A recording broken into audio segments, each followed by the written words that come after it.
Have you ever noticed how the silence didn't start after she pulled away, but before it?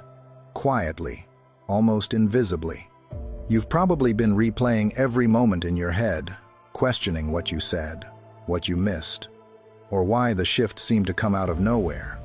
But here's the truth most men are never told. She didn't pull away randomly. Fear was already there. Fear of closeness, fear of your calm, fear of what your steady presence asked her to face within herself.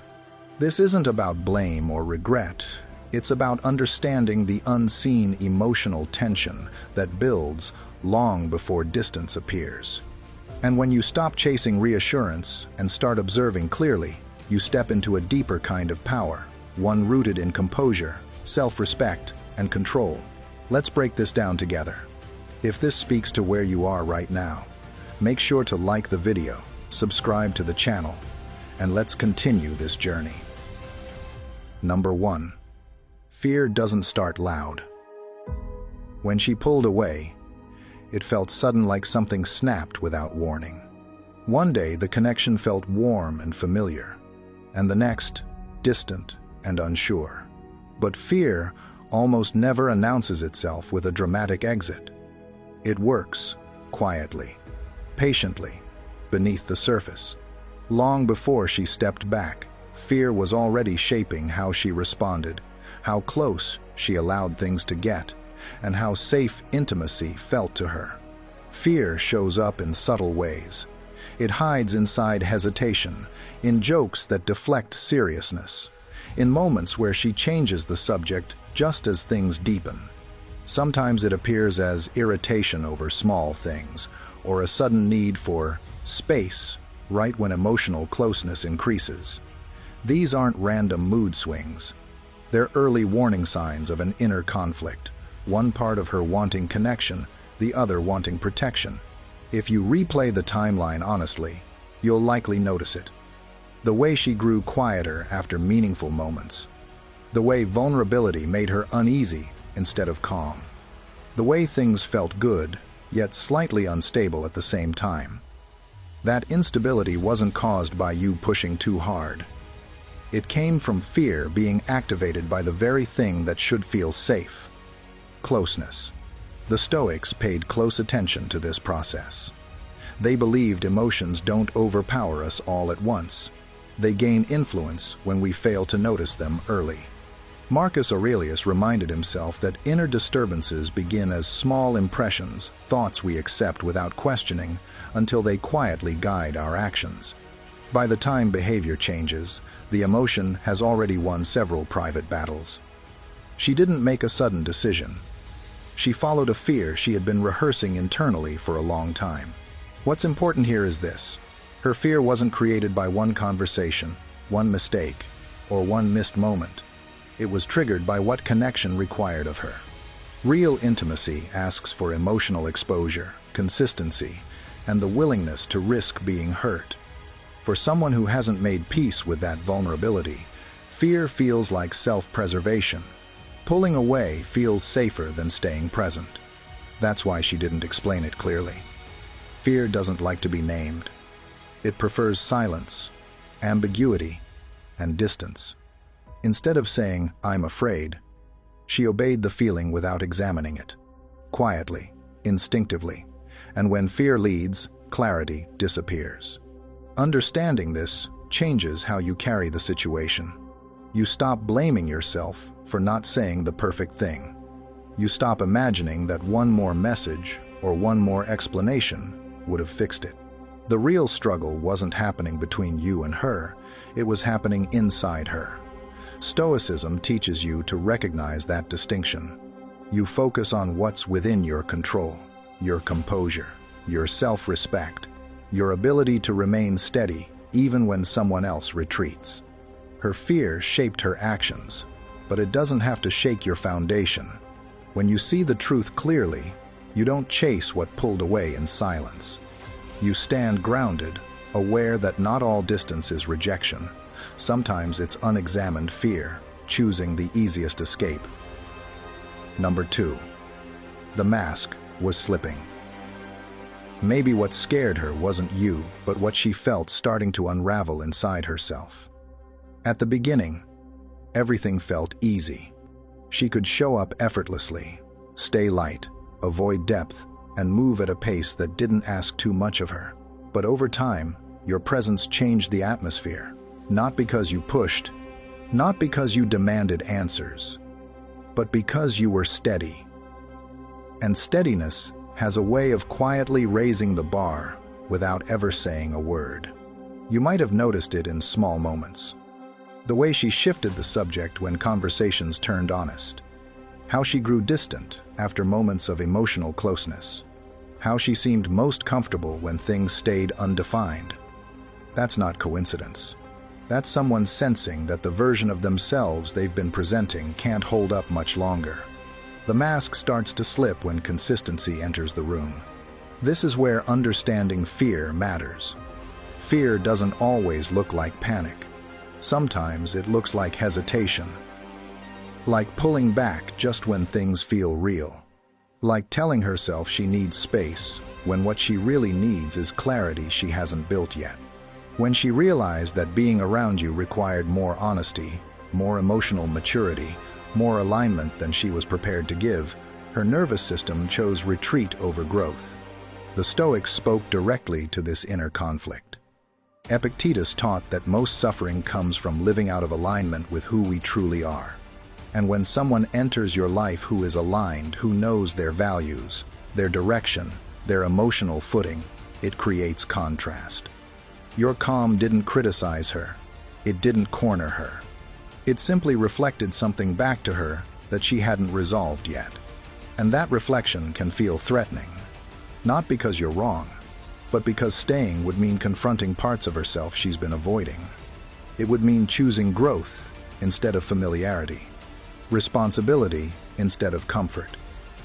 And not everyone is ready for that choice, even if they care. So when you look back and wonder why she pulled away, understand this. It wasn't random. It wasn't sudden.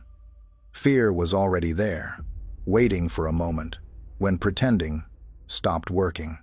You didn't cause it. You revealed it. And that's an important distinction.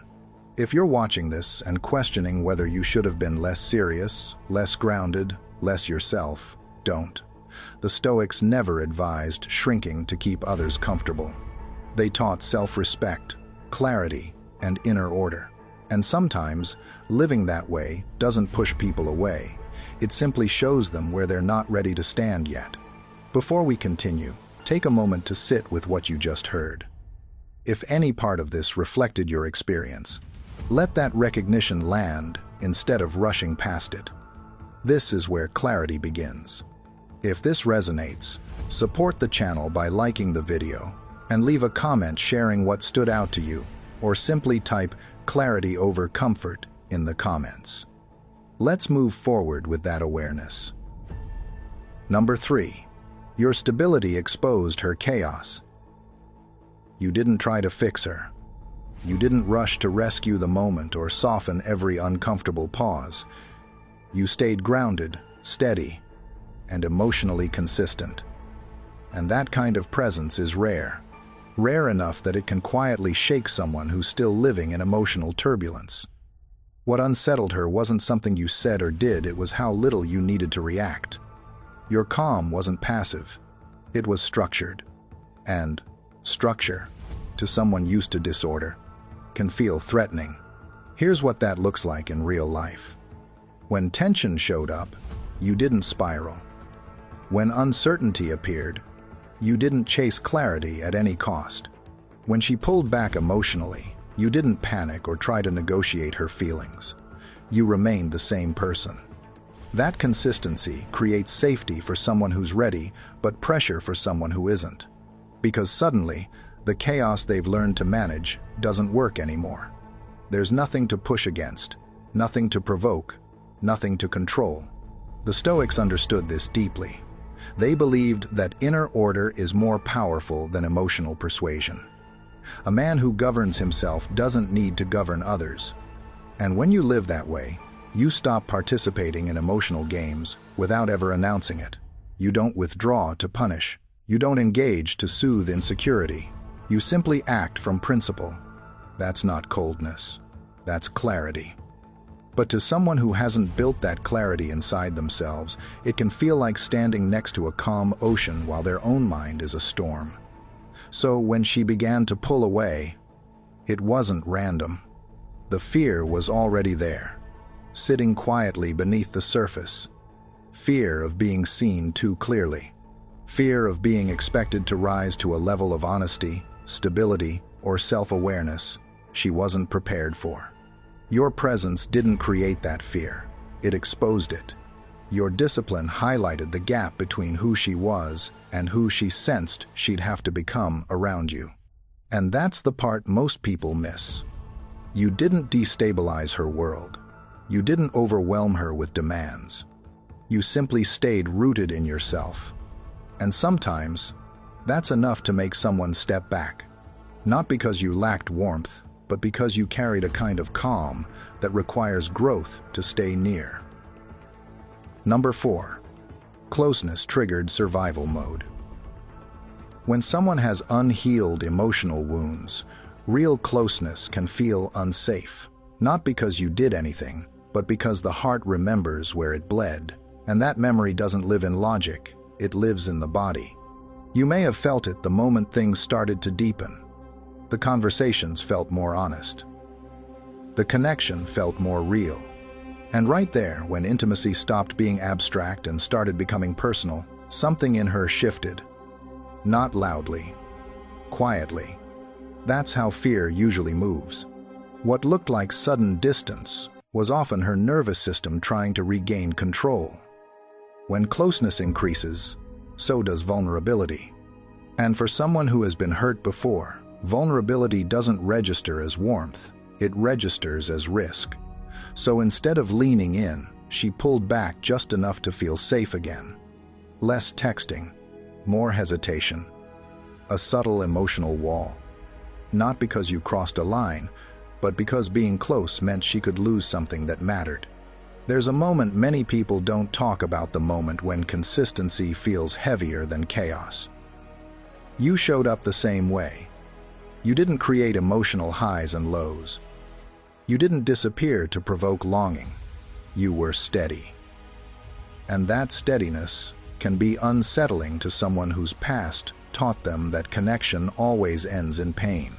As Seneca taught, we suffer more in imagination than in reality. She may have imagined the ending before the middle was ever finished.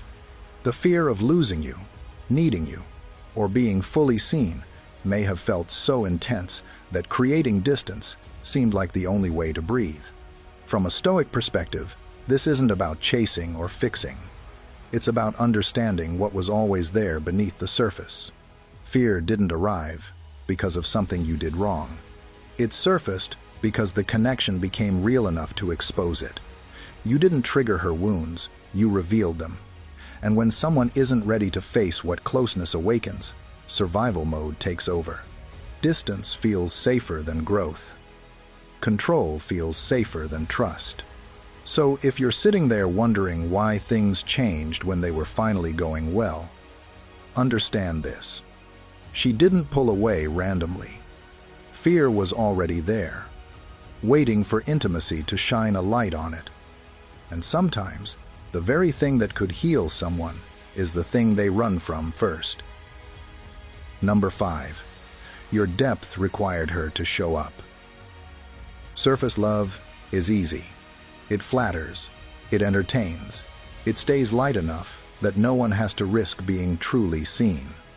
You can laugh, flirt, distract each other, and call it connection. But when you showed up with real depth, when you offered consistency instead of games, presence instead of pressure, emotional strength instead of volatility, you quietly changed the rules of the relationship. And that's usually when fear, the kind that's been there all along, starts to stir. Because depth doesn't just feel good. It asks something in return. When you stayed steady during moments that normally create drama, when you didn't disappear or explode, when you were clear about what you wanted without forcing it, you invited her to meet you at that level. That kind of invitation can feel confronting to someone who's learned to survive emotionally by staying half in, half out.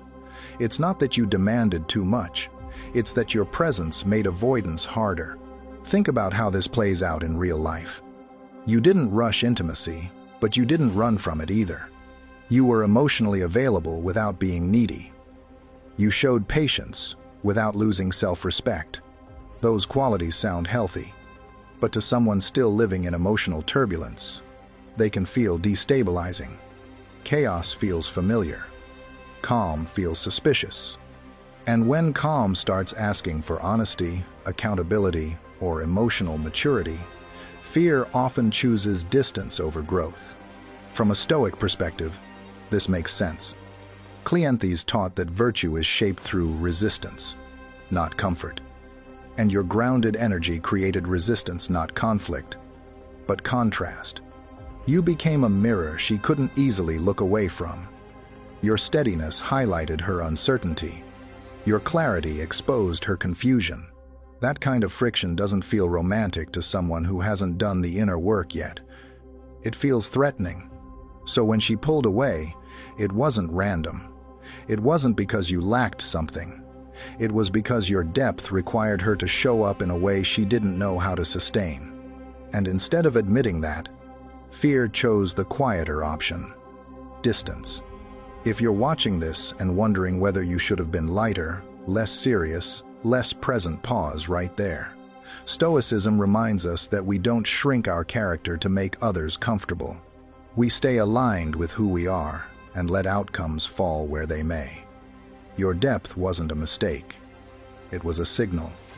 And what it revealed wasn't your inadequacy, it was her unreadiness. You didn't lose her because you were too much. You lost her because you were real. And fear has a way of retreating when it's asked to stand in truth. Take a moment and sit with what you just heard, not to judge it, not to defend yourself, but to really feel it. Ask yourself where you stayed real, even when it would have been easier to stay light, and where that depth may have quietly shifted the dynamic. This isn't about blame, it's about clarity. If any part of this mirrors your own experience, let it surface. I'd like you to reflect on what your presence revealed, not just in her, but in you. And if you're willing, leave a comment sharing what resonated most, or what this stirred inside you. Sometimes naming the truth is the first step toward understanding what comes next. Number 6. She didn't expect you to hold your frame. Maybe she tested you with distance, a slower reply, a shift in tone, a subtle emotional pullback meant to see if you would lean forward, over-explain yourself, or chase reassurance.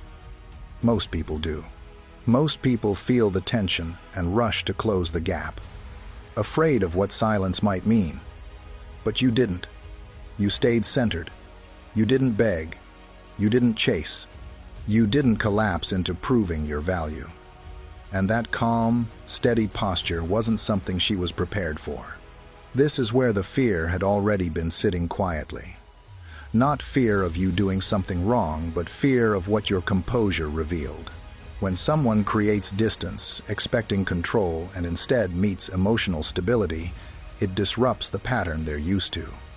Stoicism teaches that strength is not loud reaction, but disciplined response. And in that moment, your restraint became a mirror. It showed her uncertainty without you saying a word. Think about how unfamiliar that can feel. Distance is often used as a test, sometimes unconsciously. It's a way to measure how much power someone has over you.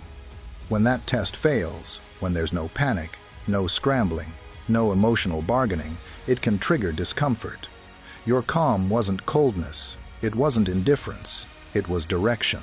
As Marcus Aurelius reminded himself, you don't need to be pulled apart by things outside your control. You choose your stance. You chose to remain grounded. And here's the part most people miss. Holding your frame doesn't just unsettle others, it forces them inward. She may have felt exposed by her own indecision, by the realization that she couldn't move you emotionally the way she expected. That can feel threatening to someone who hasn't made peace with themselves yet. Your steadiness raised an unspoken question she wasn't ready to answer.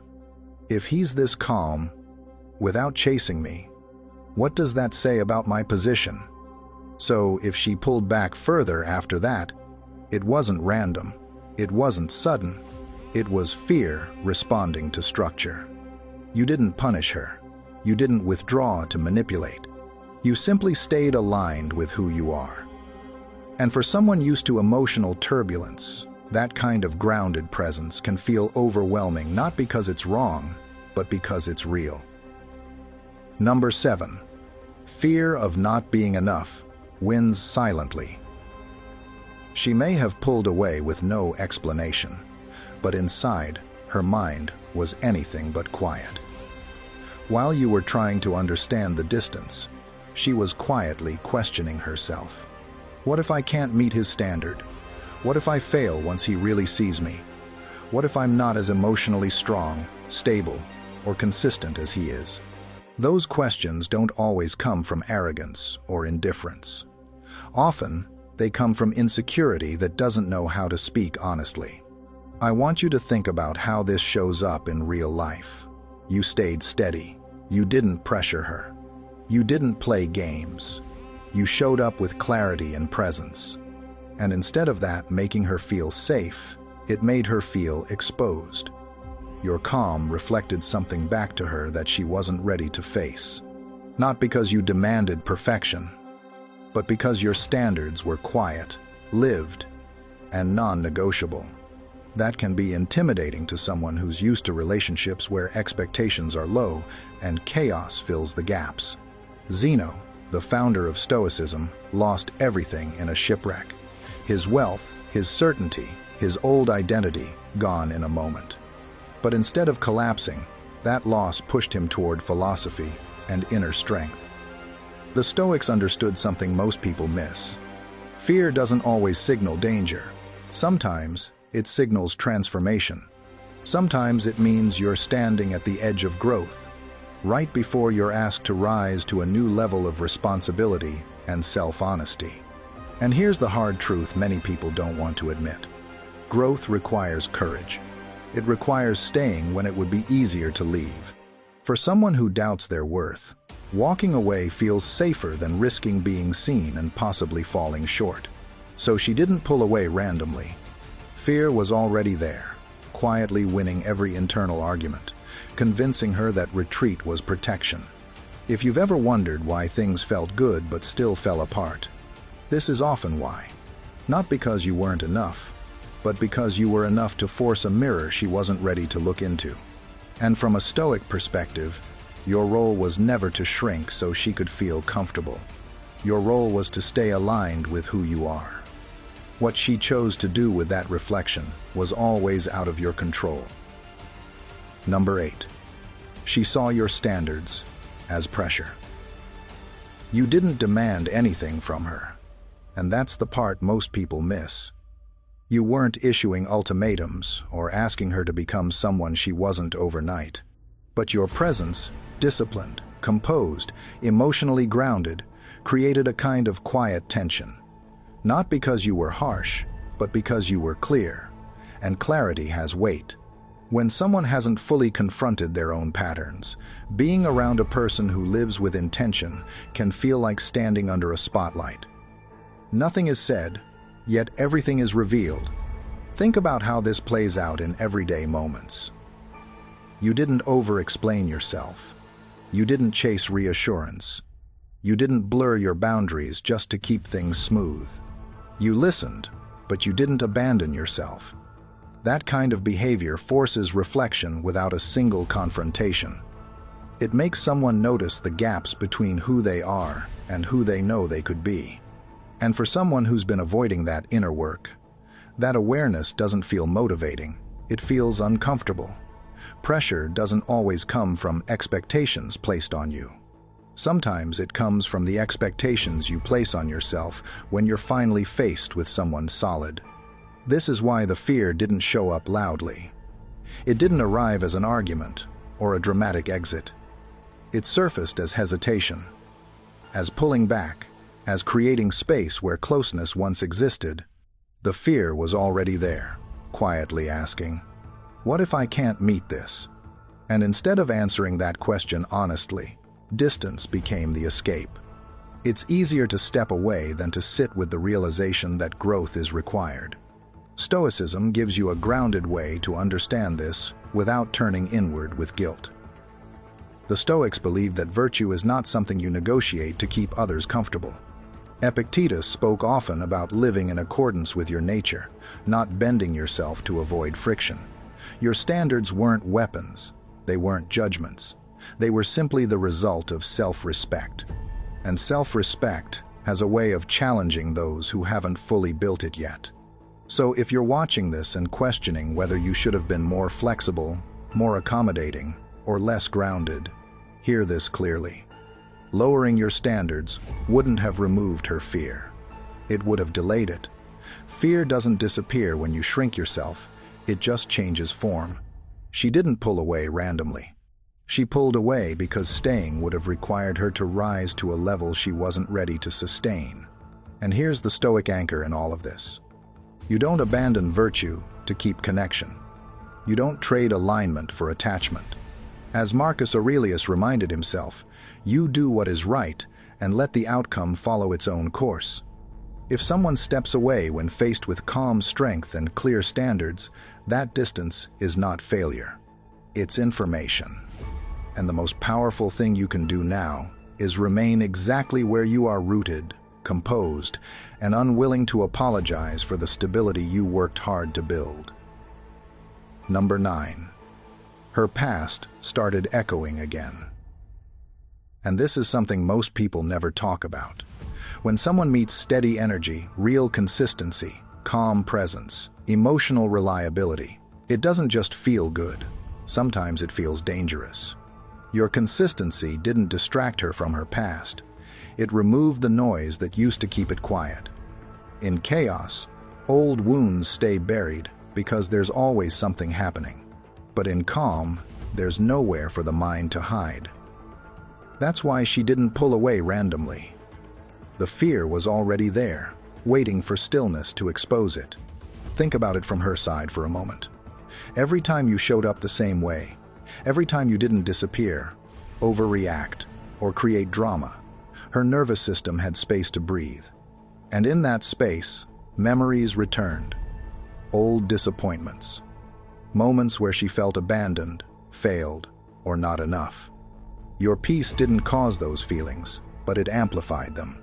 Not because you were doing something wrong, but because you weren't doing what chaos usually does: distract. This is where Stoicism quietly explains what happened. Musonius Rufus taught that character is formed through inner confrontation, not comfort. Growth requires facing what we'd rather avoid. And whether you meant to or not, your calm presence invited that confrontation. You weren't pushing her to heal. You weren't demanding answers. You were simply stable. And for someone who learned to survive by adapting, pleasing, or escaping, stability can feel like pressure. Maybe you noticed it in small ways. She started getting distant after moments of closeness. She became quieter when things felt safe.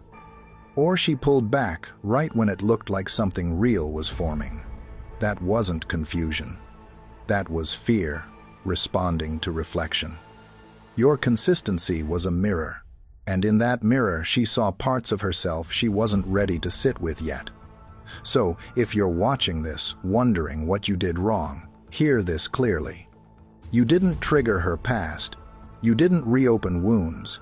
You simply stopped masking them with chaos. And when fear meets clarity, fear often chooses distance. That's not a failure on your part. That's the cost of being grounded in a world that survives on emotional noise. Stoicism never teaches us to chase people who retreat from their own reflection. It teaches us to stay aligned with who we are, even when others step away. Your peace didn't push her away randomly. It revealed something she hadn't finished facing. And sometimes, the strongest thing you can do is remain calm while someone else decides whether they're ready to grow. Before we continue, take a moment to pause with what you just heard. Let it settle instead of rushing to the next explanation or outcome. Ask yourself where in your own life your calm has been misunderstood, or where staying grounded cost you someone who wasn't ready to face themselves. This part of the journey isn't about answers, it's about awareness. If this resonated, I'd really like to hear your thoughts. Leave a comment sharing what stood out to you, or simply type, "My calm is not the problem," to anchor this truth for yourself. And if this perspective is helping you see things more clearly, take a second to like the video so it reaches others who need this reminder too. Number 10. Silence became her shield. You noticed her getting quiet, not cold, just distant. And at first, you blamed yourself. Was it something you said, something you missed? But the more you played back every interaction, the more you realized it wasn't about a mistake you made. That silence? It wasn't calm. It wasn't contemplation. It was protection, her way of escaping a depth she wasn't ready to swim in. You didn't bring chaos into her life, you brought clarity. And clarity has a strange way of making people uncomfortable, especially when they're used to noise, drama, or distraction. Your consistency gave her fewer places to hide emotionally. And that's when silence showed up. Not as peace, but as armor. She couldn't express the fear directly, so she withdrew behind the only thing she could control: distance. Seneca, one of the great Stoic minds, once wrote long, thoughtful letters to Lucilius, a man who, we're told, didn't always write back. But Seneca didn't stop writing because of the silence. He kept speaking truth, not to get a response, but to stay centered in virtue. He knew that wisdom doesn't need applause. In contrast, her silence wasn't rooted in virtue. It was reactive, a way to avoid the pressure of being seen without masks. This kind of silence often gets misread. You might have thought it meant she was thinking, growing, or respecting your space. But often, it's not that deep. Sometimes, it's fear of vulnerability, of not being enough, of losing control. Stoicism teaches us not to chase noise or fear the quiet, but to understand the why behind both. When you do that, you stop personalizing someone else's retreat and start seeing it as what it truly is: a mirror showing where they are emotionally. So if you're sitting there trying to interpret her silence, don't rush to fill in the gaps with self-doubt. Silence doesn't always mean thoughtfulness. Sometimes it means avoidance, and that has nothing to do with your worth. Stoicism reminds us to observe without chasing, to remain steady without forcing clarity from someone who isn't ready to give it. Your role isn't to break through her shield. It's to stay rooted in who you are. When you do that, her silence no longer confuses you. It simply tells you where she is, and why walking forward in peace is the right move. Number 11. It wasn't random, it was revealing. She didn't just change. What happened was quieter, slower, and far more honest than that. She revealed what had been under the surface the whole time. If you look back carefully, the signs were there long before the distance became obvious, the pauses before answering serious questions, the way she kept things light when moments called for depth, the subtle discomfort whenever the connection felt real instead of exciting. That wasn't confusion. That was fear slowly coming into focus.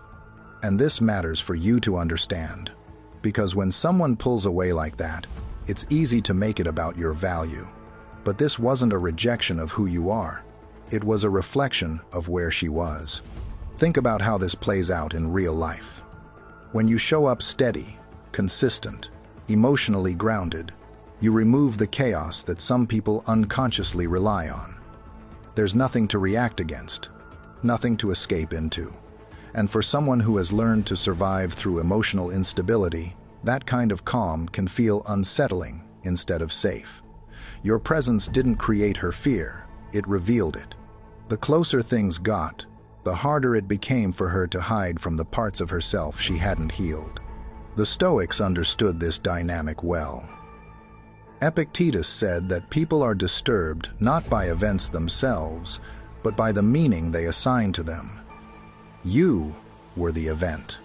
Not because you did something wrong, but because your clarity forced a decision she wasn't ready to make.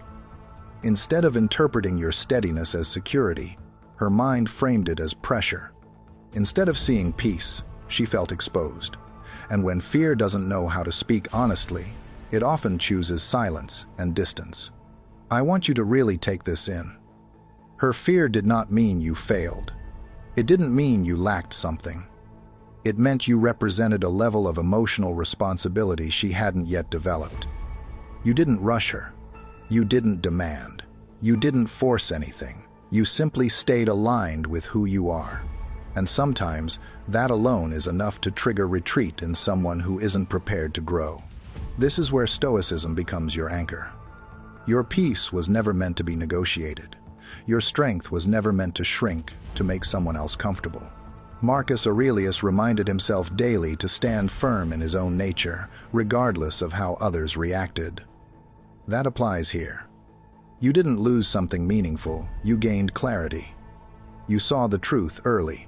And once you understand that her pulling away came from fear that was already there, you stop chasing explanations and stop questioning your worth. You stay grounded, you stay intact. And that, whether she ever realizes it or not, is real strength. If this message hit something in you, take a breath. You're not here to beg for someone who's not ready. You're here to protect your energy, live your truth, and become even more grounded than you were yesterday. She didn't pull away randomly. Fear was already whispering to her long before it reached your ears. So if this gave you a new perspective, take a moment to like the video, subscribe to the channel, and drop a comment sharing what part hit hardest. And don't stop here, watch the next video on screen. Let's keep building that inner strength together.